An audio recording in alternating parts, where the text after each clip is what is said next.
Hello दोस्तों, कैसे हो आप सभी। आई होप आप सभी बहुत अच्छे होंगे। तो दोस्तों, हम लोगों ने पदखंड में अभी तक के 8 चैप्टर के सभी सवालों के जवाब को बड़े ही सरल शब्दों के साथ दिया है। और आज हम लोग स्टार्ट करेंगे एक नए चैप्टर को, चैप्टर नंबर 9। और चैप्टर का नाम है जन जन का चेहरा एक। क्या नाम है? जन जन का चेहरा एक। ठीक है, अगर आप लोगों ने हमारे पीछे वाले सभी लेक्चर्स को नहीं देखे हैं तो चाहें उसे देखें और उन सभी सवालों के जवाब को सीखें, क्योंकि हम लोगों ने जो सवालों के जवाब दिए हैं वो बोल चाल वाले भाषा में दिए हैं, यानी कि ऐसे शब्दों का इस्तेमाल किया है जो आप लोग दैनिक जीवन में इस्तेमाल करते हैं, है ना। और बड़े ही सरल शब्दों के साथ हम लोगों ने उन सभी सवालों के जवाब को दिए हैं। ठीक है, तो चलिए आज हम लोग अपने इस नए चैप्टर के सभी सवालों के जवाब भी उन्हीं सरल सरल सरल शब्दों के साथ देंगे, यानी कि आसान आसान और आसान शब्दों के साथ सभी सवालों के जवाब को देंगे। तो चलिए बढ़ते हैं अपने पहले सवाल की तरफ। देखते हैं अपना पहला सवाल क्या है। आइए, पहला सवाल है जन जन का चेहरा एक से कवि का क्या तात्पर्य है। दिस इज ये जो सवाल है ना बच्चा, ये VVI सवाल है। ठीक है, तो ये कैसा सवाल है? तो ये भैया VVI है। क्या? VVI, very very important for your exam. ठीक है, आइए उत्तर।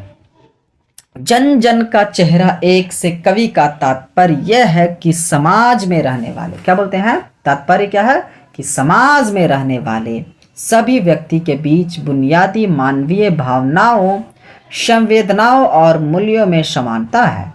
कवि यह कहना चाहते हैं कि चाहे व्यक्ति किसी भी जाति, धर्म, वर्ग का हो, सबके चेहरे में एक मानवीय समानता होती है जो उन्हें जोड़ती है। कवि ने इस विचार के माध्यम से यह संदेश दिया, क्या दिया है? ये संदेश दिया है कि भौतिक और सामाजिक भिन्नताओं के बावजूद मानवता का मूल भाव सभी में एक जैसा है।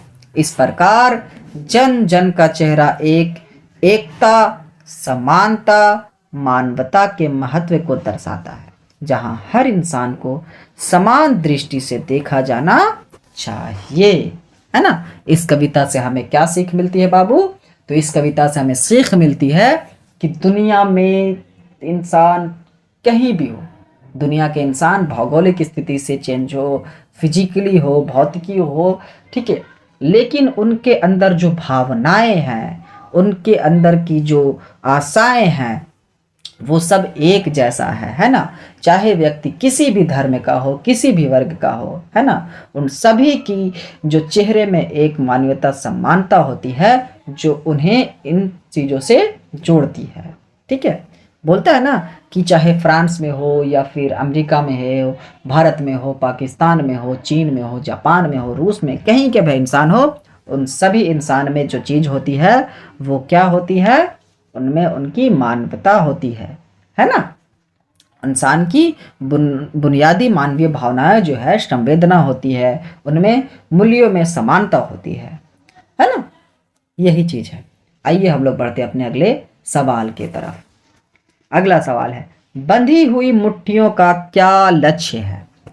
देखिए बहुत ही अच्छा पॉइंट है। देखिए उत्तर है बंधी हुई मुट्ठियां जनता की ताकत। क्या? बंधी हुई मुट्ठियां जो है क्या देखा था?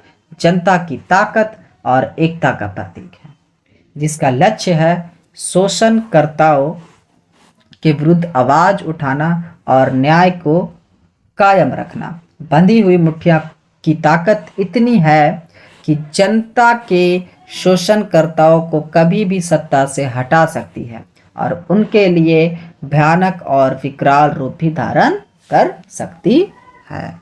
ठीक है, इसमें देखिए कितना अच्छा मैसेज दे दिया है कि बंधी हुई मुट्ठियां, यानी कि एक हो करके रहने से ही हम लोग क्या करेंगे? जो शोषण करता है, जो गरीबों के सताता है, उनके खिलाफ हम लोग आवाज़ उठा सकते हैं और उनके विरुद्ध खड़ा हो सकते हैं, है ना। अगर हमारी सरकार हमारे खिलाफ आएगी तो हम एक हो जाएंगे और उस सरकार को उसके गद्दी से उठा करके फेंक देंगे, है ना। ऐसा आप बहुत पहले भी देख सकते हैं कि ऐसा बहुत बार हुआ है ना।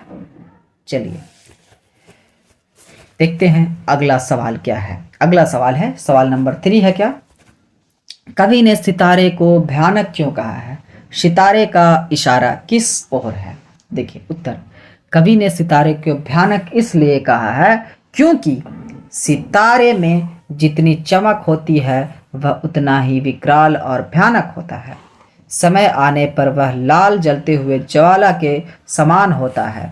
सितारे का इशारा संघर्षशील जनता की ओर है जो शोषणकर्ताओं के लिए काल बन सकती है, एक भयानक और विकराल रूप ले सकती है। ठीक है, आइए हम लोग देखते हैं अपने अगले सवाल, चौथा नंबर सवाल। और ये सवाल जो है थोड़ा VVI है बच्चा, ठीक है। चौथा नंबर सवाल VVI है, ठीक है। नदियों की वेदना का क्या कारण है? उत्तर देखिए, नदियों की वेदना का कारण मनुष्य के द्वारा किए जा रहे पाप अत्याचार, क्या है? मनुष्य के द्वारा किए जा रहे पाप अत्याचार और अधर्म है, जिसके कारण माँ की तरह सबको जीवन देने वाली नदी भी विनाश का कारण बनती है ना। आज इंसान जितने पाप कर रहे हैं, जितने अत्याचार कर रहे हैं, अधर्म की तरफ जा रहे हैं, उसके वजह से नदियाँ भी सूखती जा रही है ना। नदियाँ की पानी गंदा होते जा रही है ना। जैसे कि एक हम लोग क्या करते हैं, है ना, डस्ट वगैरह प्लास्टिक वगैरह जहाँ मन वहाँ फेंक देते हैं, वो नाला के जरिए होते हुए नदियाँ में जाती हैं, नदियाँ गंदा हो रही है, जिसकी वजह से वहाँ की पोल्यूशन जल में प्रदूषित हो जा रही है ना। बहुत से नदियाँ सूखती जा रही है, जिसका सबसे बड़ा नुकसान ये हो रहा है कि हमें बहुत से जगहों पे सुखाड़ देखने को मिलता है और लोग वहाँ पानी को तरस जाते हैं, है ना। आइए हम लोग देखते हैं अपने अगले सवाल को। सवाल क्या है? सवाल है, अर्थ स्पष्ट करें, का में है, आशामयी लाल लाल किरणों से अंधकार चीरता सा मित्र का स्वर्ग एक, जन जन का मित्र एक।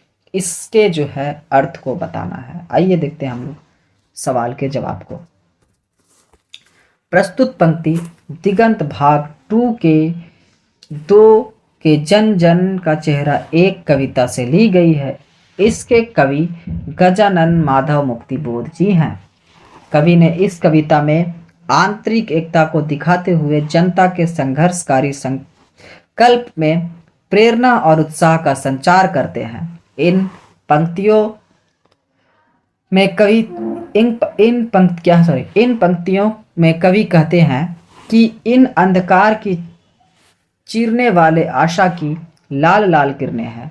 जब ये अंधकार खत्म होगा तब सभी मित्रों का, सभी लोगों का स्वर्ग एक होगा, सभी लोग के मित्र एक होंगे। ठीक है, इसको मैंने थोड़ा सा शॉर्ट में करने का कोशिश किया। जो हम लोग लिख रहे थे ना संदर्भ और व्याख्या, तो उस तरह से नहीं, मैंने एक सोचा इस तरह से लिखो, ठीक है। लेकिन मुझे लग रहा है कि ये थोड़ा सा तरीका थोड़ा सही नहीं है, इसमें 5 मार्क्स तो नहीं देगा गवर्नमेंट, ठीक है। तो मैं कोशिश करूंगा कि जब मैं VBI कराऊंगा तो इसे भी मैं उसमें इंक्लूड करके सही कर दूंगा, ठीक है, डोंट वेरी। लेकिन आप अगर आप ऐसे भी लिखते हैं तो आपको मार्क्स मिलेंगे, ठीक है।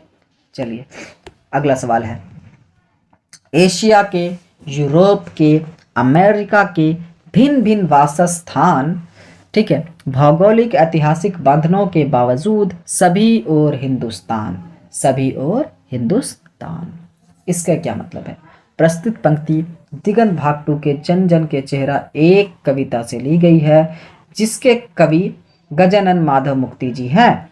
कवि ने इस कविता में आंतरिक एकता को दिखाते हुए जनता के संघर्षकारी संकल्प में प्रेरणा और उत्साह का संचार करते हैं। इन पंक्तियों में कवि कहते हैं कि एशिया, यूरोप, अमेरिका भिन्न भिन्न निवास स्थान है जहां लोग रहते हैं।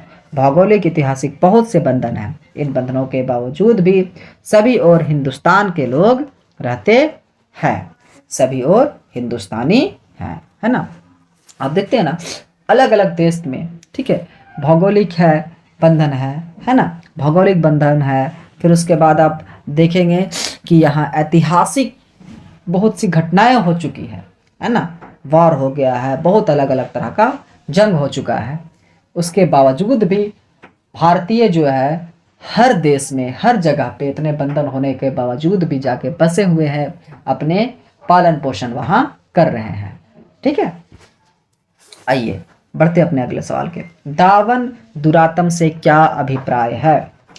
देखिए उत्तर, जो लोग का शोषण करते हैं, क्या बोल रहा है, जो लोगों का शोषण करते हैं, उन्हें कष्ट पहुंचाते हैं और उनके हक को छीनते हैं, ऐसे लोगों को ही दानव दुरात्म कहा गया है। यहाँ पे दावन हो गया, ठीक है, माय मिस्टेक, क्या है, दानव दुरात्म कहा गया। ठीक है, ये एक तरह की परिभाषा थी। ठीक है, 7वां नंबर है, जहां सॉरी ज्वाला कहाँ से उठती है? कवि ने इसे अति क्रुद्ध क्यों कहा है? ये देखिए थोड़ा सा बीबीआई है। ज्वाला जनता के हृदय से उठती है। कहाँ से उठती है? तो जनता के हृदय से उठती है। कवि ने इसे अति कुद्रित इसलिए कहा है क्योंकि शोषित और पीड़ित जनता के मन में जो ज्वाला है वह बहुत ही प्रलयंकारी है।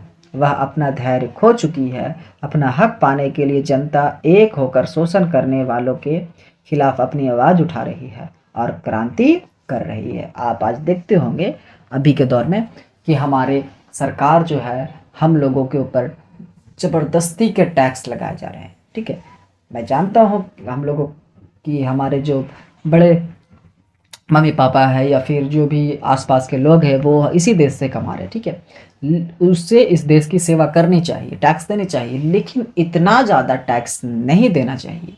इतना ज़्यादा अगर गवर्नमेंट टैक्स लगाएगी हमें तो हम में क्या होगी, हम लोग बेईमान होते चले जाएंगे, है ना। बोलेंगे भाई हम इतना कमा रहे हैं और इतना ज़्यादा टैक्स दे दे। अगर कोई इंसान 100 रुपया कमा रहा है, 18 रुपये टैक्स दे देता है, तो बताइए उसके पास क्या बचेगा। फिर उसके बाद अभी देखते होंगे कि सरकार ने क्या कर रखा है कि हमें जॉब नहीं दे रहे हैं, है ना, हम लोगों को जॉब नहीं दे रही है। तो उसके लिए क्या कर रहे हैं हमारे जो सीनियर भाई लोग हैं आपके, वो क्या कर रहे हैं, संघर्ष कर रहे हैं ना, सरकार के खिलाफ लड़ाई कर रहे हैं ना, है ना। तो वही बोल रहा है, ठीक है, कि अभी के दौर में जो लोग हैं वो अपने अंदर के धैर्य को खो चुके हैं और सरकार से सवाल करने के लिए क्रांति कर रहे हैं, उनके खिलाफ हमेशा आवाज़ उठा रहे हैं। ठीक है, आइए हम लोग पढ़ते हैं अपने अगले सवाल को। समूची दुनिया में जन जन का युद्ध क्यों चल रहा है? आइए देखते हैं इसको उत्तर को। जन जन का युद्ध समूची दुनिया में इसलिए चल रहा है क्योंकि सारी दुनिया इन शोषण करने वालों से परेशान है। शोषणकर्ता सभी जगह है, सभी देशों में है, इसलिए सभी देशों के लोग की वेदना और संघर्ष एक सी है। ठीक है, आइए अगला सवाल। कविता का केंद्रीय विषय क्या है? मतलब कविता हमें क्या मैसेज देना चाहता है? उत्तर देखिए, कविता में शोषणकर्ताओं के विरुद्ध संघर्ष कर रही जनता, क्या बोलता है, कविता में शोषणकर्ता के विरुद्ध संघर्ष कर रही जनता के बारे में बताया गया है। सभी देश में शोषण करने वाले हैं जो पीड़ित और कमजोर जनता को दबाए जा रहे हैं। अब जनता एकता के बल को समझ गई है, जग गई है। एक होकर जनता इन शोषणकर्ताओं के खिलाफ अपनी ताकत और क्रोध को दिखा रही है, जिसका एक ही लक्ष्य है, अपने अधिकारों को प्राप्त करना। दिस इज अ VBI बाबू। ठीक है, क्या ये VBI सवाल है? ठीक है, ध्यान रखेंगे। आइए हम लोग पढ़ते हैं अपने अगले सवाल को। प्यार का इशारा और क्रोध का दुधारा से क्या तात्पर्य है? देखिए ये थोड़ा सा लॉजिकल क्वेश्चन है। ठीक है, इसके आंसर हम लोग कैसे देंगे? उत्तर, प्यार का इशारा और क्रोध का दुधारा से तात्पर्य है कि जो जनता प्यार करती है, जो सब कुछ शांति और संयम से करती है, वह जब क्रोध में आती है तो उसकी धारा बदल जाती है। वह शोषण करने वालों का पर तलवार की धार की तरह होती है। वह किसी से नहीं डरती है ना। बोलता है कि जो इंसान किसी से प्यार करता है, उससे बहुत ज़्यादा लगाव रखता है, उम्मीद रखता है, और अगर वो उसके उम्मीद पे खरा ना उतरे, उल्टा उसका ही शोषण करे, तो क्या करेगा वो इंसान? जस्ट उसके विपरीत हो जाएगा, अपने क्रोध से उसके ऊपर, ठीक है, उसकी बगावत कर देगा, है ना। ठीक है, आइए हम लोग देखते हैं अपने अगले सवाल को, क्या है। पृथ्वी के प्रसार को किन लोगों ने अपनी सेनाओं से गिरफ्तार कर रखा है? उत्तर देखिए, जनता का शोषण करने वाले लोग ने पृथ्वी के प्रसार को अपनी सेनाओं से गिरफ्तार कर रखा है। इसमें समाज के उच्च वर्ग के लोग जैसे नेता और पूंजीपति आदि हैं, जिन्होंने गरीब मजदूर और मजबूर लोगों को अपने फायदे के लिए सदा इस्तेमाल किया है और उनका शोषण किया है। ठीक है, बोल रहे किन लोग? तो राजनेता लोग और पूंजीपति आदि लोग जो है, उन्होंने गरीब मजदूर और मजबूर लोगों को अपने फायदे के लिए हमेशा इस्तेमाल किया है ना, जिसके वजह से पृथ्वी के प्रसार को अपने सेनाओं से गिरफ्तार कर रखा है ना। यानी पृथ्वी से आने वाले हर लाभ के ऊपर उन लोगों ने अपनी ही रोटी से की है। ठीक है, आइए तो दोस्तों, हम लोगों ने आज अपने 9वां चैप्टर का भी सभी सवालों के जवाब को देख लिया है। और अगर आप लोगों का कोई डाउट है तो आइए कमेंट कीजिए, उस सभी सवालों के जवाब हम बहुत जल्दी आप लोगों को देंगे। ठीक है, तो दोस्तों हम लोगों ने आज फिर एक चैप्टर को कंप्लीट कर रखा है और इसके सभी सवालों के जवाब को बड़े ही आसान और सरल शब्दों में दिया है। ठीक है, तो चलिए दोस्तों, आज का चैप्टर यहीं पे समाप्त होता है। Thank you so much. जय हिंद।